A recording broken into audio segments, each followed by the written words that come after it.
Bienvenue dans une toute nouvelle vidéo crypto. Aujourd'hui, on va parler du Bitcoin, là, un petit peu plus le Bitcoin, parce que le Bitcoin qui domine le marché, on va aller voir avec la BTC dominance, donc la proportion du Bitcoin par rapport à tout le marché, qui est en hausse depuis de nombreuses semaines, si c'est pas des mois même. Là. Donc, j'avais tracé des lignes, on les a dépassées, donc on va aller voir la prochaine target où on va aller chercher avec la BTC dominance avant d'avoir un revirement de tendance et avoir notre fameuse altcoin season qu'on parle tout le temps. Avant ça, on va regarder quelques graphiques du Bitcoin, donc le Rainbow Chart, un petit peu ici, que Crypto Rover nous a partagé.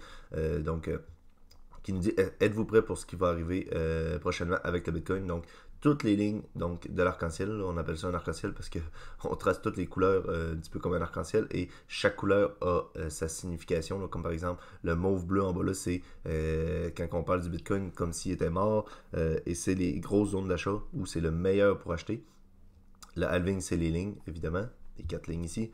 Ensuite de ça, plus on monte dans les couleurs, donc plus on va vers le vert, le jaune et le rouge, plus ça devient des zones de vente intéressantes et là où on ne doit plus vraiment acheter de Bitcoin, à moins que ça soit pour du très très long terme. Là. Mais on voit que le FOMO embarque à partir du orange, là, ou le Fear of Missing Out, donc la peur de manquer le train où ça commence à partir du orange et là on a les maximum bubbles, donc où c'est une grosse bulle, les hautes bull market dans le fond, où on voit les zones exponentielles là, en pic, là, et où c'est les meilleures zones de vente. Mais est-ce que ça veut dire qu'on va aller chercher le rouge? Pas nécessairement. Comme ici, on est allé chercher le top du rouge ici, ici aussi. Par contre, ici, on est allé chercher le top du orange, donc donc c'était les meilleures zones de vente pour ce cycle-là. Donc ici, peut-être qu'on va juste seulement aller chercher le top du jaune, ce qui reste quand même des bonnes zones. Là, on est à peu près ici. Là. Est-ce que c'est une bulle où on hésite? Mais peut-être qu'on va aller chercher aussi le plus haut. Mais ça fait des zones quand même assez hautes. Là. Si on regarde ici, on est pratiquement près des 360 000. Donc je pense pas que le Bitcoin va aller chercher les 360 000 pour le top du market. Et si on prend à peu près le jaune, là, on y va vraiment à peu près. Là, on est plus autour des 200 000. Donc ça serait un petit peu plus logique. Là. Donc moi, je m'attendrais peut-être de venir chercher le top de la ligne jaune, mais évidemment, ce n'est pas des conseils en investissement. Je conseillerais de commencer à vendre là, un petit peu avant les 100 000, tranquillement, pas vite, là, si vous avez du Bitcoin. Les altcoins vont avoir leur zone pas d'accumulation, d'extension comme ça, comme le Bitcoin là, par après. Mais on va avoir le Bitcoin qui va surperformer clairement les altcoins avant. Mais moi, je garde mes positions. Vous savez, pour ceux qui me suivent depuis longtemps, je n'ai plus de Bitcoin. Donc, j'ai acheté que des altcoins. Je ne suis pas déçu quand même parce que je pense que les altcoins vont surperformer le Bitcoin sur la durée du bull run en moyenne. Et je suis très content d'avoir pas de Bitcoin pour ce cycle-là. Dans le top, je pense que je vais vendre des altcoins, évidemment dans le top du bull run et probablement euh, peut-être tout passer en stablecoin, mais je vais clairement réaccumuler du Bitcoin et de l'ETH dans le prochain bear market. Ça, c'est sûr. Ensuite de ça, un autre graphique très très très intéressant. Donc ici, on nous parle du cumulatif. Donc c'est tous les spots ETF ensemble, donc qui ont eu un flow positif, donc une entrée d'argent dans ces ETF-là, dans le fond, c'est une entrée d'argent exponentielle. Là, ne fait qu'augmenter. Là. Oui, on a des zones de vente, évidemment. C'est comme on dit, il y a eu 400 millions d'argent qui est sorti des ETF. Bon, ben, c'est des petites zones de vente ici. Évidemment, c'est normal. Mais on voit qu'en général, là, on est rendu à pratiquement ici là, 20 000 millions US, donc total cumulatif d'argent qu'il y a dans les ETF Bitcoin. Donc c'est énorme. Là.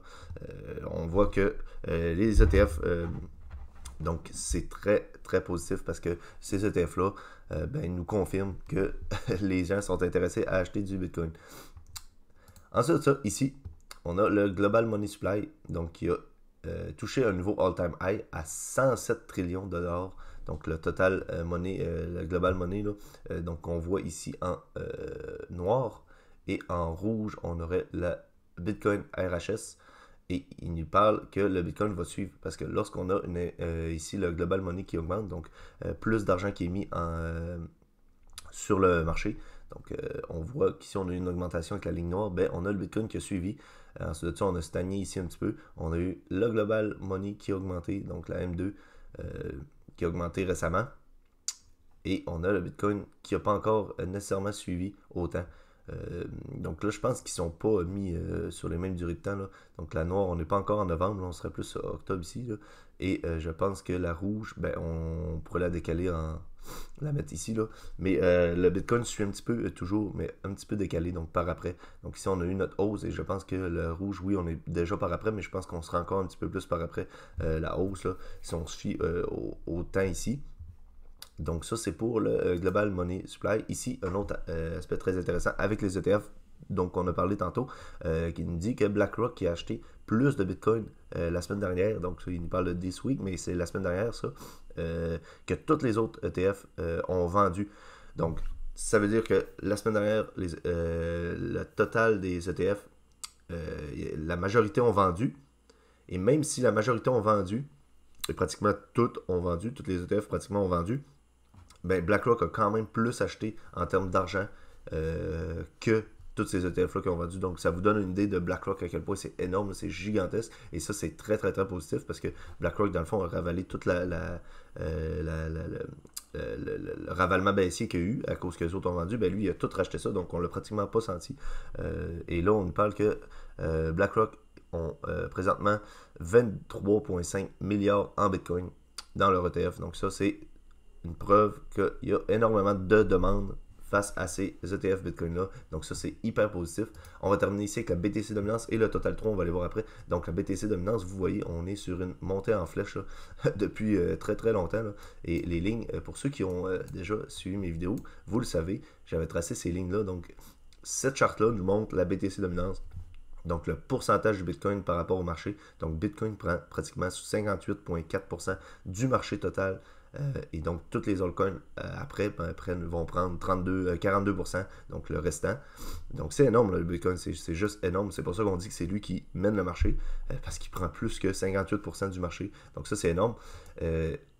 Lors du dernier cycle, on est allé chercher un top aux 73% de marché, évidemment, et avant ça, on était à 95%. Pourquoi c'est aussi gros? Ben, c'est parce que dans ce temps-là, on avait pratiquement pas d'altcoin, donc le Bitcoin était pratiquement seul. Il y en avait des altcoins, mais pas autant qu'aujourd'hui. Aujourd'hui, ça se compte en plusieurs milliers, et dans ce temps-là, ben, on avait peut-être une centaine, peut-être une couple de mille. Et Bitcoin était juste énorme par rapport à ça, donc il prenait 96%. Ici, ben, ça a commencé à diminuer, 73%, et là, on est à 58%. Est-ce qu'on va aller chercher ici la zone de support résistance tracée en bleu? Donc, j'avais tracé depuis très très longtemps. Au niveau des 61%, ben, ça serait quand même très logique là, de venir chercher ça avant d'avoir notre revirement de tendance. Donc, on frapperait cette zone de résistance-là. Et on aurait notre fameuse alt-season après qui durerait un bon temps. Là. Donc, ça serait juste énorme, là, évidemment. Là. Donc, on a cassé ces deux zones-là, la zone orange et la bleue, qui correspondent au bout de mèche et au bout de chandelle. Ici, à partir du top ici. Donc, vous voyez, et là, on l'a brisé, ça fait longtemps, plusieurs clôtures en dehors de ça, on a même fait un pullback dessus avec la mèche rouge ici, et là, on est reparti pour une BTC dominance qui augmente, donc c'est une preuve que le Bitcoin domine le marché actuellement.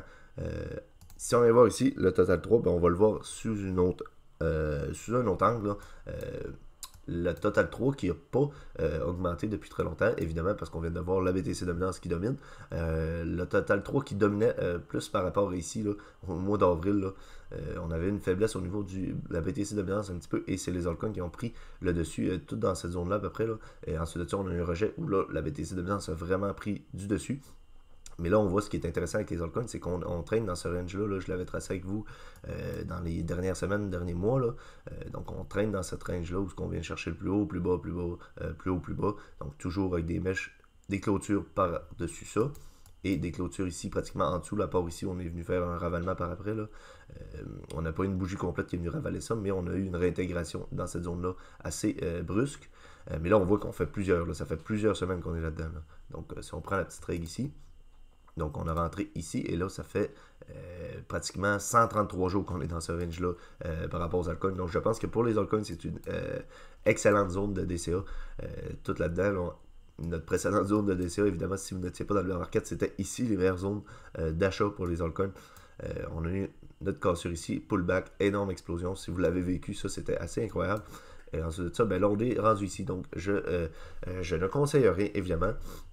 Mais pour ceux qui sont intéressés d'acheter des altcoins, je pense qu'on est dans les dernières semaines, peut-être voire mois, d'ici la fin d'année, début d'année 2025, pour acheter, accumuler à des bons prix. Personnellement, moi, il y a des semaines où j'achète, ou il y a des semaines où j'achète pas. J'ai beaucoup acheté dans ces zones-là.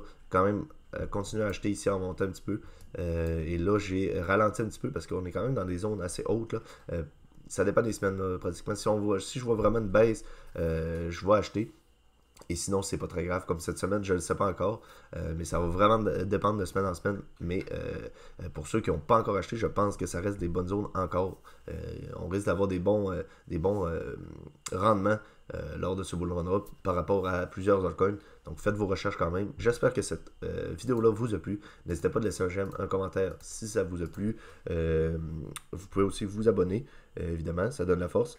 Nous, on va se revoir la semaine prochaine. Vous avez des liens en description là, pour des plateformes si ça vous intéresse. Pour les Canadiens, vous avez Newton, entre autres. Donc, Newton qui nous donne 25$ donc, lorsque vous créez un compte. Je pense que vous déposez 100$, vous faites un trade et c'est fait. Là, vous avez 25$. C'est un peu plus de 100$, je pense. Donc, par exemple, 105$, tu achètes 105$ de Bitcoin et tu as un 25$ gratuit. Donc, ça, c'est hyper intéressant. Je vais vous mettre le lien en description et vous allez avoir la vidéo en haut aussi pour la plateforme Newton pour les Canadiens. Donc, c'est ce qui conclut cette vidéo. Nous, on va se revoir la semaine prochaine. D'ici là, prenez soin de vos investissements. Bye.